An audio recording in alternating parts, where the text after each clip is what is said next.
رجب توبہ کرنے کا مہینہ ہے، شعبان محبت کا مہینہ ہے اور رمضان قربت کا مہینہ ہے۔ ماہ رجب میں اللہ تعالیٰ اپنے بندوں پر خاص رحمت نازل فرماتا ہے، اس لیے اس مہینے میں عبادت کا خاص اہتمام کریں۔ رجب کے مہینے میں روزہ رکھنا اور استغفار کرنا دل کو سکون اور روح کو طہارت دیتا ہے۔ رجب وہ مہینہ ہے جس میں اللہ تعالیٰ اپنے بندوں کو اپنی بارگاہ میں بلاتا ہے اور توبہ قبول کرتا ہے۔ ماہ رجب کی فضیلت یہ ہے کہ یہ اللہ کے خاص مہینوں میں سے ایک ہے جس میں نیکیوں کا اجر کئی گنا بڑھا دیا جاتا ہے۔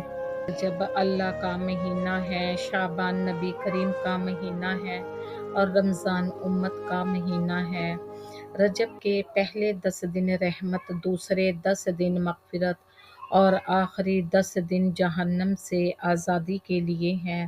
ماہ رجب میں دل کو اللہ کی یاد سے آباد کریں کیونکہ یہ بخشش اور برکت کا مہینہ ہے۔ رجب کی ہر عبادت آپ کے اعمال کے دفتر کو خوبصورت اور روشن بنا دیتی ہے۔ رجب کا مہینہ ان لوگوں کے لیے رحمت ہے جو اپنے رب کے قریب ہونا چاہتے ہیں۔ ماہ رجب میں استغفار کو اپنا معمول بنائیں کیونکہ یہ دلوں کی صفائی کا مہینہ ہے۔ رجب کا مہینہ آپ کو اپنے اعمال کا جائزہ لینے اور بہتری کی طرف بڑھنے کی ترغیب دیتا ہے۔